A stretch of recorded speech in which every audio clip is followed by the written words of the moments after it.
Okay guys, here are the answers to homework number 12.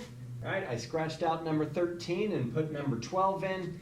Make sure that you read and followed all the directions as you put answers in, and I'll flash through them. Here we go.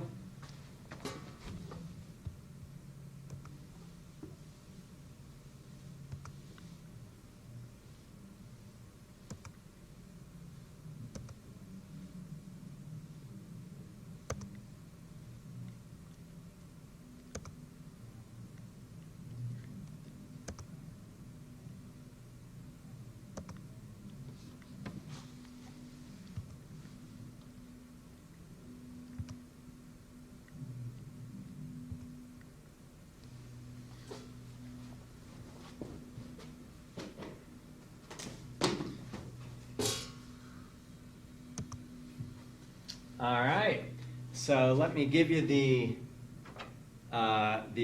explanation for each problem. Here we go. First one says find the square root of 180 to the nearest tenth. So I'm typing in the square root of 180 on my calculator, and I'm finding out that it is 13.41. So that 1 keeps the 4 the same. It's 13.4 or negative 13.4 because square roots have two answers, right? The next one is the cube root of negative 125. Negative 125 is actually a perfect cube. That would just be negative 5. Number 3 is the square root of 1,225. So the square root of 1,225, that's a perfect square. It's 35, or negative 35, because positive numbers have two square roots. Number 4, the cube root of 450. So I'm typing in the cube root of 450, and I find out that it is 7.66. And of course, that 6 makes the first 6 round up one spot, and it would be 7.7. And of course, cube roots have just one answer. Number 5, the square root of 49 over 81. I could type it into my calculator, but I know that the square root of 49 is 7, and the square root of 81 is 9. So the square root is going to be 7/9, or negative 7/9. Number 6, the cube root of 450 again. It'd be nice if I remembered the answer, wouldn't it? It is 7.7. Sorry for the interruption. Bella, Avila, and Peyton Bowers, please come Again. to the office. Bella, Avila, and Peyton Bowers to the office, please. Thank you. Number 7 is the cube root of a fraction. Again, I could type it into my calculator, but I don't need to because 1 is a perfect cube, and 27 is a perfect cube, whose cube root is 3. So the cube root is 1 over 3. See how I took the cube root of the numerator and denominator separately. All right, I get to the solving equations. Make sure you show your work for these. Here I need to take the square root of both sides, and I would end up with 9 or negative 9. In number 9, I need to get rid of the cube, so I do the opposite operation of cubing, and that is taking the cube root of both sides. And the cube root of 27 is 3.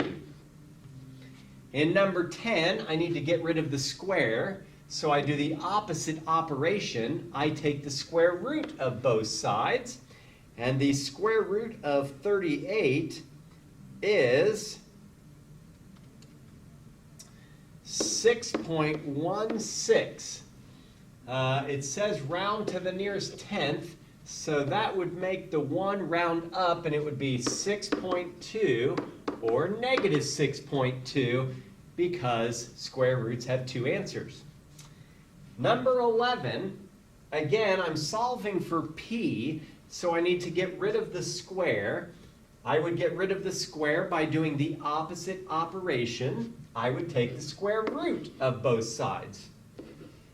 the square root of 25 over 49, I could do it on my calculator, but I happen to know that the square root of 25 is 5, and the square root of 49 is 7, so this turns out to be 5/7, or of course, negative 5/7.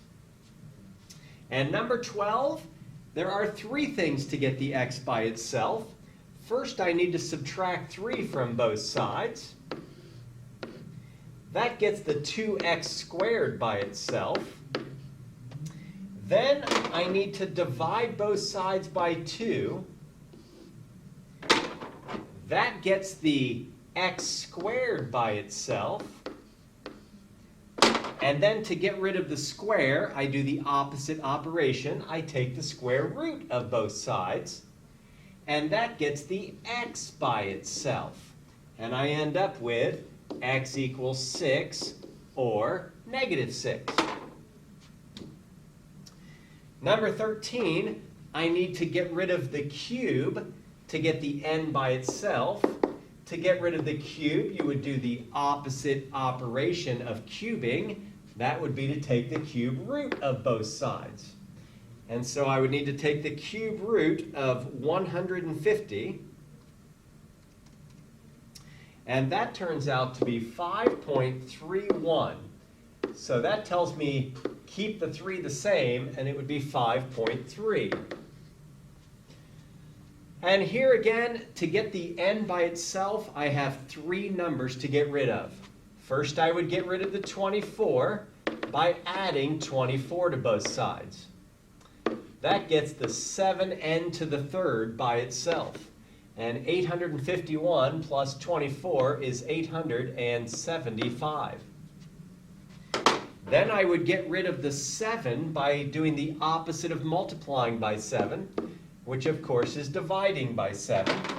And 875 divided by 7 is 125. And then I need to get rid of the 3, the cube, by doing the opposite operation of cubing, and that is taking the cube root of both sides.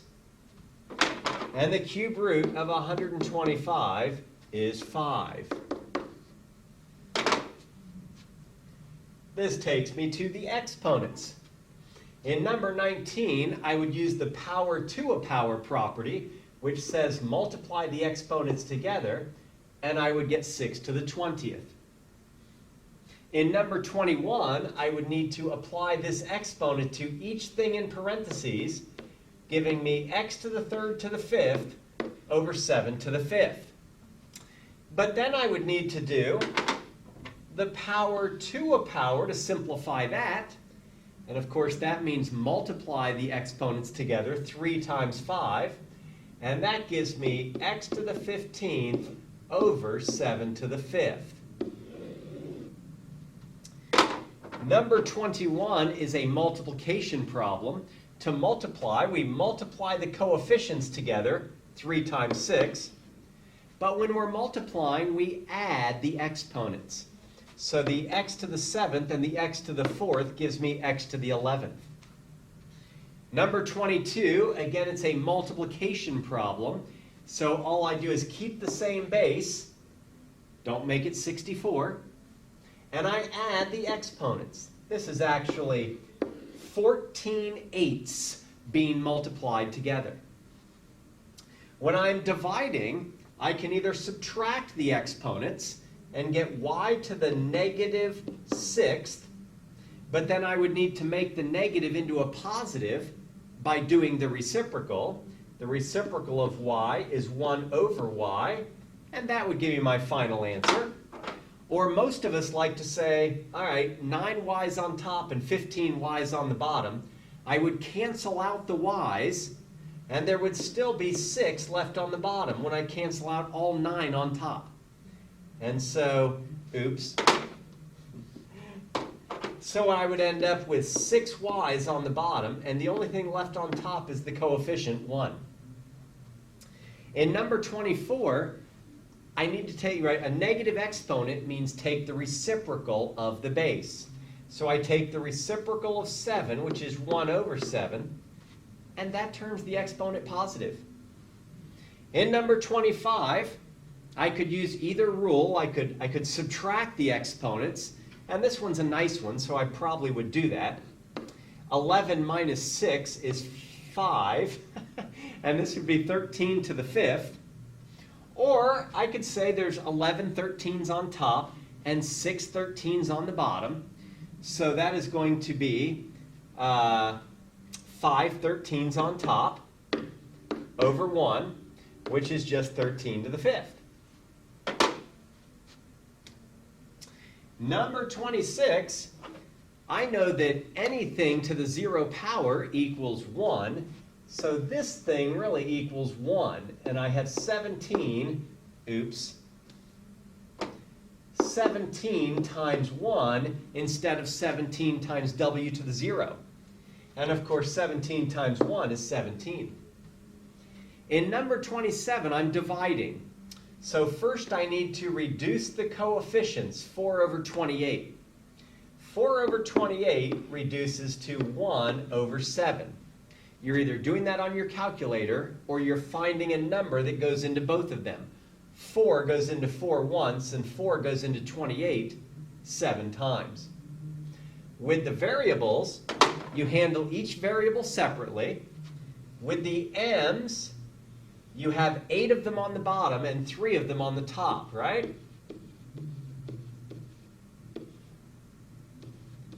And so when you go to cross them out, you'd cross out 1, 2, and 3, and of course you'd still be left with 5 m's on the bottom. The n's have 7 of them on top and 7 of them on the bottom.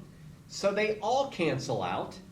You know, it's exactly equal, and there's none left over in the problem, and this is your final answer. All right, if I were doing 28, there's 2 ways to do it. You could put -3 onto each thing in parentheses,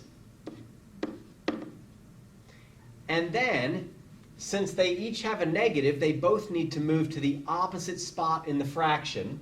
That's like taking the reciprocal. And that gives you 2 to the 3rd over 1 to the 3rd.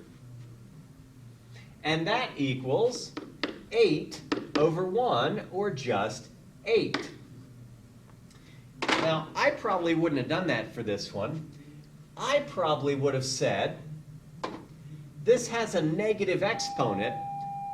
Good afternoon. Please pardon the interruption. For those students Just a that minute. live in the Worthing Way attendance area, Worthing Way will have a canteen on Friday, October 28th from 6:30 to 8:30. Tickets are available in the Phoenix office for $5. Again, those are the students here at Phoenix that live in Worthing Way's attendance area.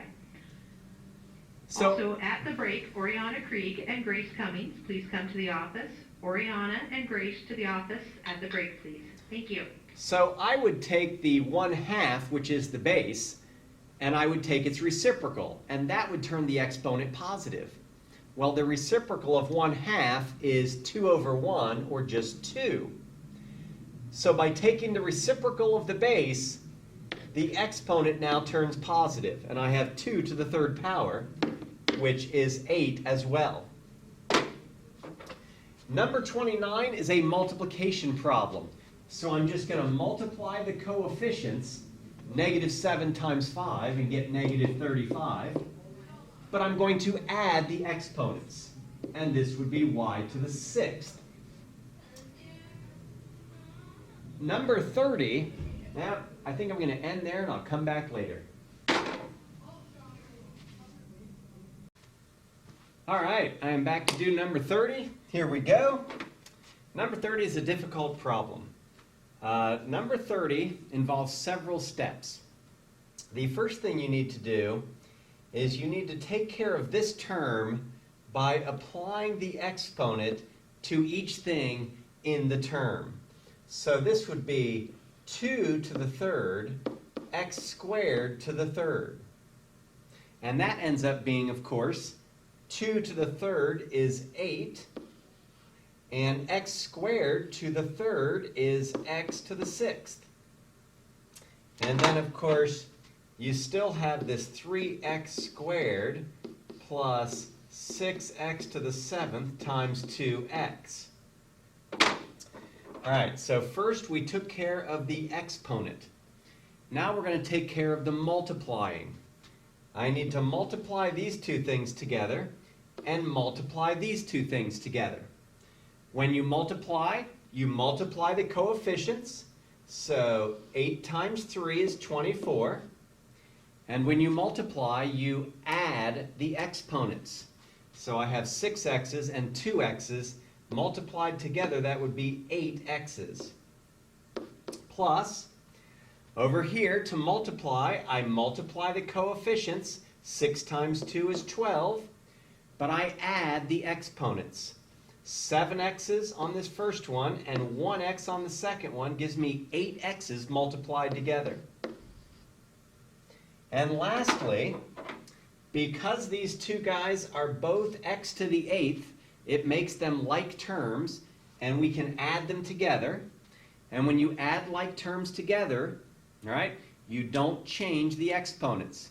If you're adding x to the 8ths together, your answer is an x to the 8th. So my final answer is something x to the 8th, 24 plus 12, that would be 36 x to the 8th. Number 31 is a reduce the fraction problem.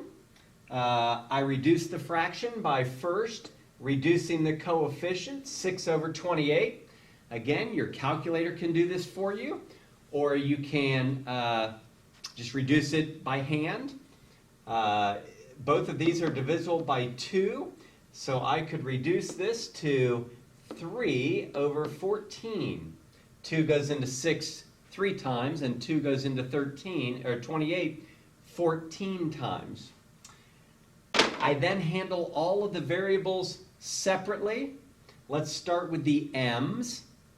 These 7 m's on the bottom, because they have a negative exponent, should be on top. And these 3 m's on top, because they have a negative exponent, I need to take their reciprocal. That's what a negative exponent means. And taking the reciprocal just means move it to the opposite spot in the fraction. So that would be 3 m's on the bottom. And now those m's are gone. And now I'd reduce the m's. I've got 7 m's on top and I've got 3 m's on the bottom. So when I start canceling them out, I would have, well, let's see, there's more m's on top, so they're going to end up on top. And there's 4 extra on top. So you're going to end up with 4 m's on top. Last up are the n's. These two, since they have a negative exponent, belong on the bottom. And the 3 that are on the bottom are going to stay there because they have a positive exponent. So what I really end up with is all 5 n's on the bottom. And this is my final result. All right, this brings us to the story problems and the applications. Number 32 is a really tricky problem, but almost the entire problem is what I call window dressing. All right? There's only a few things that are important in this problem. It says a company manufactures faucets. All right, we know what a faucet is. It uses the expression 2y to the 7th to the 3rd millimeters per second to calculate the flow rate of water flowing out of a spout. Now that spout has an area of y to the 7th square millimeters. Use a property, let's go blue. Use a property of exponents to simplify the flow rate expression. All right, so let's examine this. The question at the end says, that I underlined in blue, simplify the flow rate expression. That's all they want me to do in this problem. Simplify the flow rate expression. And the flow rate expression is underlined in red. All right, it says up at the top, it uses the expression 2y to the 7th to the 3rd millimeters per second to calculate the flow rate of water. this expression is the flow rate of water. So, the thing I underline in green, which is the area of the spout that the water comes out of, has no relevance to this problem at all. I don't really need it. All I really need is the red underlined expression, and at the end they tell me simplify that. So, I'm going to take the 2y to the 7th, and I'm going to simplify it. I, of course, need to take the 3 and put it on each thing. And when I do that, I would have 2 to the 3rd, y to the 7th to the 3rd. And when I go ahead and simplify that, 2 to the 3rd power gives me 8. And when I have a power to a power, I multiply them together, so that would be y to the 21st. And as on all story problems, I don't want to forget my units. My units are millimeters per second. That is how fast the water is flowing out of the faucet. All right, number 33. The amount of bacteria in an infection in n hours after taking medication is this expression. Let's clean that up a little bit. All right, so this expression calculates how much bacteria is in an infection, the amount of bacteria in an infection after n hours. I suppose I could put any number in for n and calculate how much bacteria is still in the infection after 1 hour or 2 hours or 3 hours, or in this case, n hours. It says, write a simplified expression. All right, let's see. Write a simplified expression that represents the amount of bacteria in an infection 2 hours after taking medication.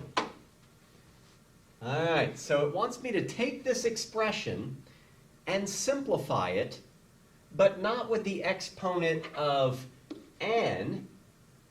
It wants me to simplify it 2 hours after taking medication. So what that's saying is that n is 2. So I'm going to take this expression, 1 over x to the 3rd, and I'm going to put a 2 in there. So this will calculate how much bacteria is in the infection 2 hours after taking medication. And of course, I would put that 2 on each thing in parentheses. So this would be 1 to the 2nd over x to the 3rd to the 2nd. Well, 1 to the 2nd is just 1. X to the 3rd to the 2nd is a power to a power, so I multiply them, and I get 1 over x to the 6th. And that is how many bacteria, let's put units on that, let's put bacteria. That is the number of bacteria in an infection after 2 hours, or 2 hours after taking medication. Let's go to number 34. Which expressions are equivalent to 4 to the 15th power? All right, I'm going to go ahead and simplify all of them and see which ones equal 4 to the 15th. This one is a division problem, and I know the rule for dividing. You subtract the exponents. So this would be 4 to the 15th. The rule for multiplying is you add the exponents. So this would also be 4 to the 15th. The rule for dividing is you subtract the exponents. So this would be 4 to the 5th. And the rule for multiplying is you add the exponents. This would be 4 to the 19th. So obviously, these two are the answers, A and B. And these two do not equal 4 to the 15th. Okay, up here I am rewriting these so that they have the lowest base possible. All right, remember, you can only rewrite an expression if the base is a perfect square or perfect cube. Then you can shrink the base down by writing it as something squared or something cubed. For instance, this 4 can be rewritten as 2 squared. Of course, that was to the 10th power, so really this is 2 to the 20th power. The 27 is a perfect cube, so it can be rewritten as 3 to the 3rd power. Of course, that was to the 5th power, so then I would do my exponents power to a power and get 3 to the 15th. 36, that's a perfect square, so it can be rewritten as 6 to the 2nd power.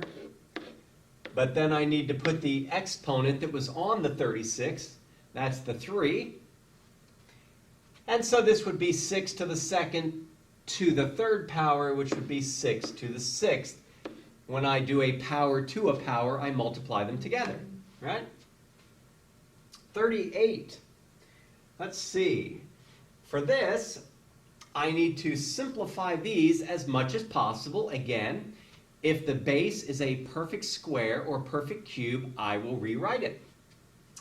Well, 1/5 is not a perfect square or perfect cube, so that's just going to stay 1/5 to the 18th. Let's go ahead and put that over here. 1/5 to the 18th. But, oops, this side can be rewritten because I have a power to a power, so I can multiply those together and get 1/5 to the 21st. And now I need to decide which one's bigger, or are they equal? Well, remember, when you multiply fractions together, the more times you multiply the fraction, the smaller it gets. So x to the 1/5 to the 18th would be the bigger number, because you've multiplied it more times on the right. 1/5 to the 21st is more times multiplying 1/5 together. Number 39. All right, number 39, I can do a whole bunch of simplifying here to get the reduce the base as much as possible.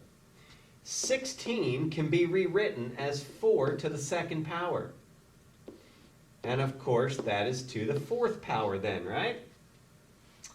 So that would be 4 to the 8th power when I do the power to a power. But I'm not done. 4 to the 8th can still be rewritten because 4 is still a perfect square. So the 4 can be rewritten as 2 to the 2nd power, and it would still be to the 8th power.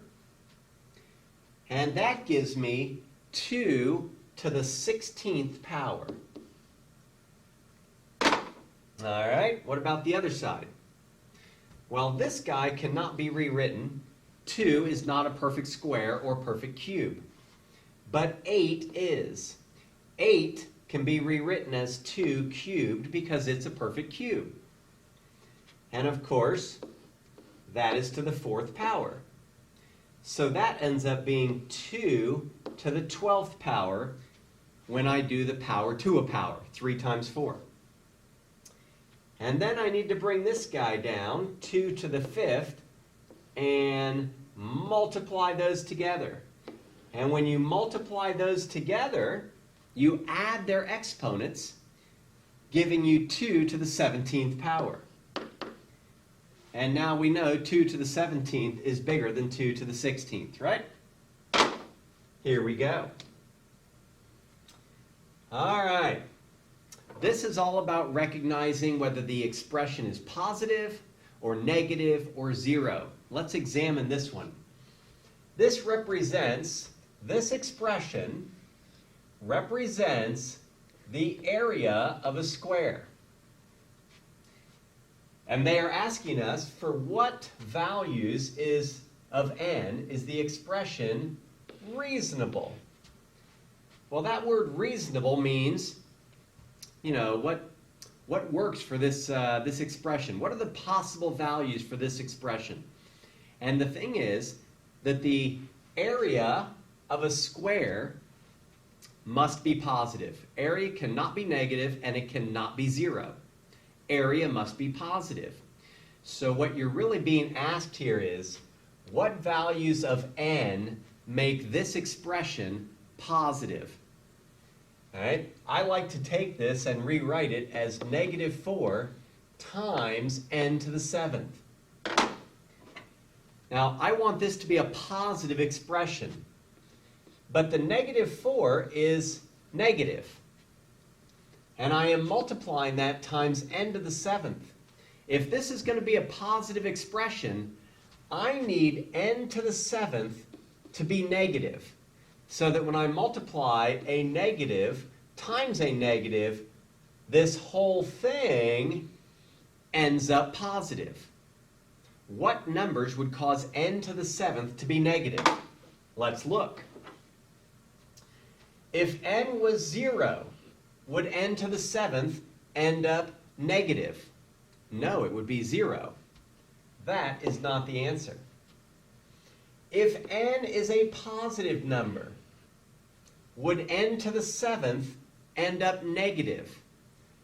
No, positive numbers, if I put a positive number in for n to the 7th power, it would still be positive. So that doesn't work, because I need n to the 7th to be negative, so the whole thing ends up positive. What about if n was a negative number? If n was a negative number, then a negative number to the 7th power would be negative. So n could be a negative number. That's true. This would work. And how about the value of n can be any number other than 0?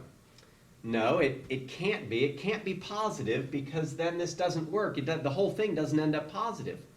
So the answer is clearly C. N has to be a negative number. We go to 41.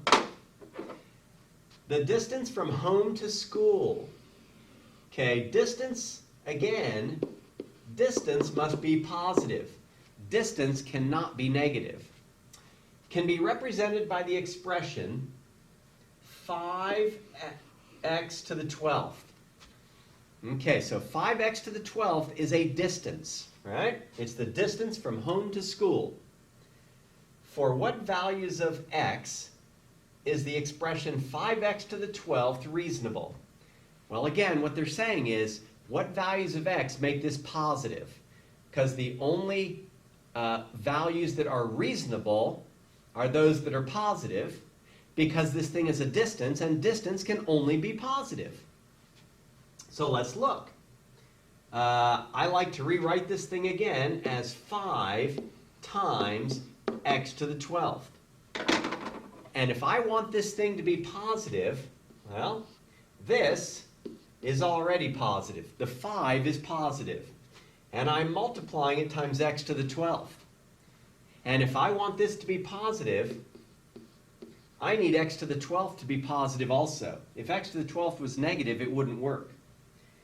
Let's look at our choices. The value of x must be a positive number.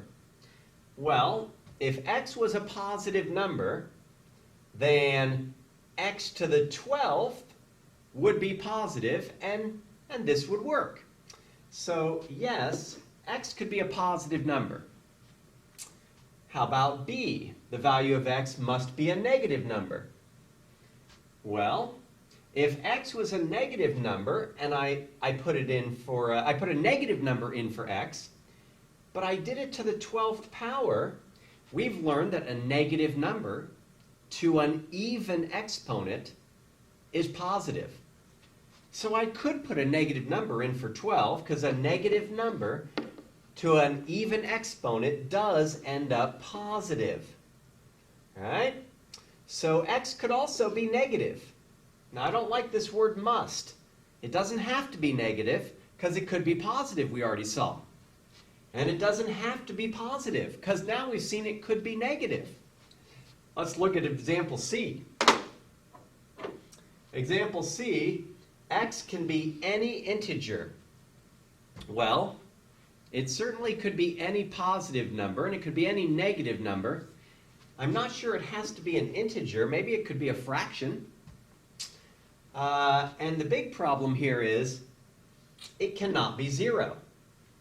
Because if x is 0, then x to the 12th is 0, and then 5 times x to the 12th is 0. And that means the distance from home to school is 0.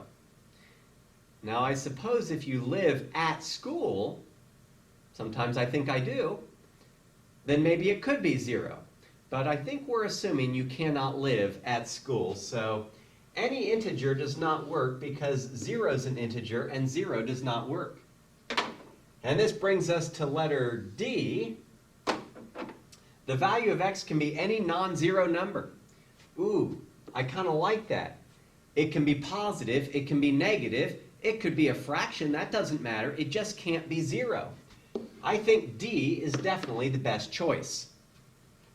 Number 42. For the expression negative 13x to the third. All right, so this is just a straight problem where we got to decide positive, negative, or 0. Let's write it out. Negative 13 times x to the third power. So here's what I know already. Negative 13 is a negative number. X to the third power could be positive, could be negative, could be 0. Depends on what I put in for x, right? All right, let's try. If x is a positive number, then a positive number to the third power, like 2 to the third power, is going to be positive. And that's going to leave me here with a negative times a positive, and a negative times a positive is negative. So if x is positive, the expression ends up negative. All right, let's try again. What about if x is a negative number? So if I put a negative number in for x, like negative 2 to the third power, we've learned that a negative number to an odd exponent ends up negative, because the first two turn into positive, but then when you multiply by the third one, it's back to negative. So this ends up being negative. So now I have a negative times a negative. And a negative times a negative is a positive. And last up, if I put 0 in for x, I get a negative number, negative 13, times 0, and a negative number times 0 is 0. Let's move on. The story problems, here we go. A company is making building blocks. Each building block is a cube and has a volume of 27,512 cubic feet. How long is each side? All right, so the correct formula to use here is the volume formula. Volume equals side cubed.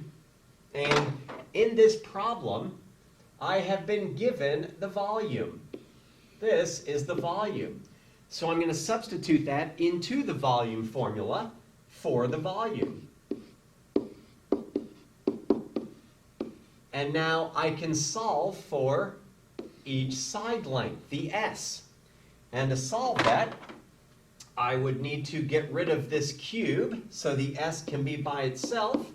And the way you get rid of a cube is by doing the opposite operation, and that is take the cube root of both sides. And the cube root of 27 over 512 is 3 over, I think 8? 3/8. And of course, I'm going to want to put the units on my answer. Okay, this was in feet. So if the volume is in feet cubed, the length of one side must be in just feet. And the answer would be 3/8 feet. Number 44. Grace's sandbox is a cube measuring 3 feet on each side. What is the volume of sand that will fill her sandbox? So again here, I have a volume question and I have a side length. So the correct formula to use would be volume equals side length cubed. And I will substitute the numbers from the problem. 3 feet on each side. That's the side length. So let's put that in for S. And my formula would then look like that. And to solve this is easy because the volume, the V, is already by itself. I just need to calculate what this side over here equals. And that would be V equals 27. So the answer is 27. I just need the units now. And it looks like the units were feet. So volume is measured in cubic units, and it would be 27 cubic feet. 45. For Ashley's birthday, her mom made her a square cake that had an area of 196 square inches. It says area, and it used square inches, so that also means area. How long was each side of the cake? All right, so it looks like the information I underlined here shows me that to solve this, I'm going to need the area formula. Area equals side squared. And in this case, I was given the area. So I'm going to put that in for the A, the area, and solve for the side length. That would be 196 equals side length squared. Now to solve that, I need to get rid of the exponent 2, the square. To get rid of it, I do the opposite operation. I take the square root of both sides. And the square root of 196 is 14. So S equals 14. I just need the inches, the units. And the units, of course, they are inches. So if the area was in square inches, the side length must be in inches. 14 inches, pretty good sized cake. Last up, 3 more problems. Number 24. Jack needs new carpet for his family room that measures 17 feet on each side of the room. How many square feet of carpet should he buy? All right, this one's a little more, I don't know, confusing. I was given the side length of a square right here, right? But I'm not sure if we're talking area, length, volume, but I do know, right? I know because of this. How many square feet? Square feet implies area. So again, I'm looking for area, and I know the length of one side. So that implies that I'm going to use the area formula. Area equals side squared. And I go ahead and substitute the numbers in. 17 feet on a side, that would be the S, side length. So I would have A equals 17 squared. And the only thing I need to do to solve that is to square the 17.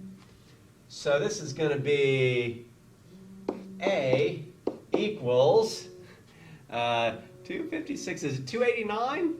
It might be. 289. And so let's see, 17 squared, 289. My answer would be 289. And since the side length is in feet, the answer is going to be in square feet. Wonder if I got that right. I better check that. 7 times 7 is 49. 4, 7, 11, 0, 7, 1. That is 289. I got it. All right, number 47. The perimeter of my sandbox is 112 feet. What is the area? All right, this one's a little tricky because I've got perimeter and I've got area. And there's no formula that goes from perimeter to area. So I'm going to have to use two formulas. Since I know the perimeter, I'm going to start with the perimeter formula, which is perimeter equals 4 times the side length. And I know the perimeter, it's 112. So I'll put that in for perimeter and get 112 equals 4s. And now I can solve this for the length of one side. I would divide both sides by 4 to cancel out the 4. And I would get that s equals 28. But I want to know the area. Well, now I'm looking for the area and I have s, the side length. So that implies the area formula. Area equals side squared. And I can take my side, which is 28, and put it in there for s. And I get a equals 28 squared. And so that would be a equals, and I would square 28, and sadly I don't know what that is. 28 times 28, 64, 16, 22, 16, and 5. And that would be 487, 784. And all I need is the units, and the units would be 784, let's see. Ooh, we're dealing with feet. So 784 square feet, because area is measured in square units. That brings me to the last problem, number 48, and it's a tough one. Mr. Beck's garage is in the shape of a cube that has a volume of 9,261 cubic feet. He needs to have a new cement floor installed due to the amount of cracks in his. The best price he can find is $9 per square foot. What will the total cost be for the new floor? Okay, so you got to realize a couple things in this problem. First, you're dealing with a cube. So here is a little picture of Mr. Beck's garage. All right? But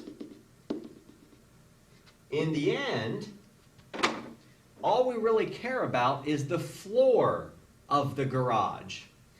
All right? And so this is the floor, just the bottom. Okay.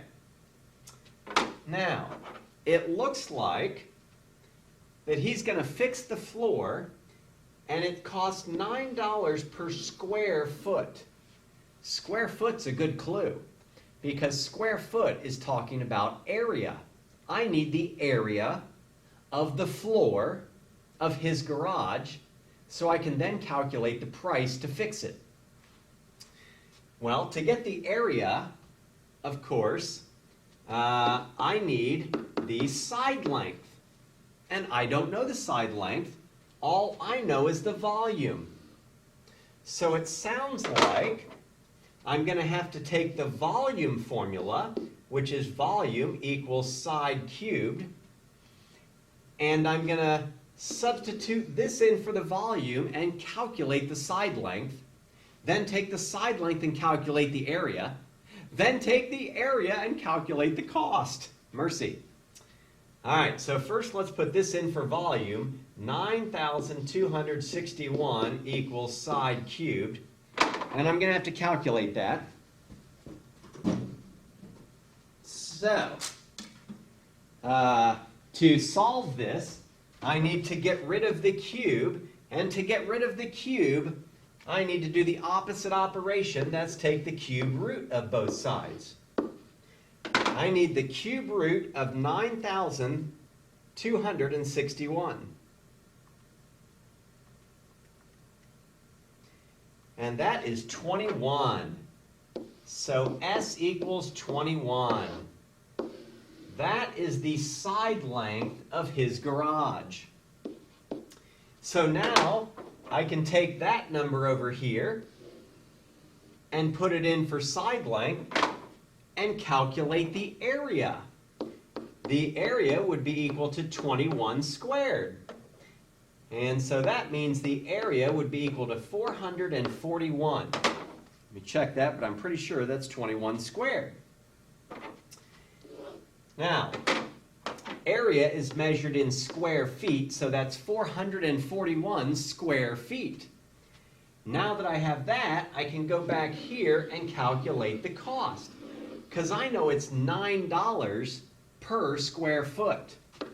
So the cost is going to equal $9 times the amount of square feet, which in this case would be 9 times 441. And 9 times 441 is 3969. So the cost is going to be $969 to fix it. All right, great job. Good luck on the test.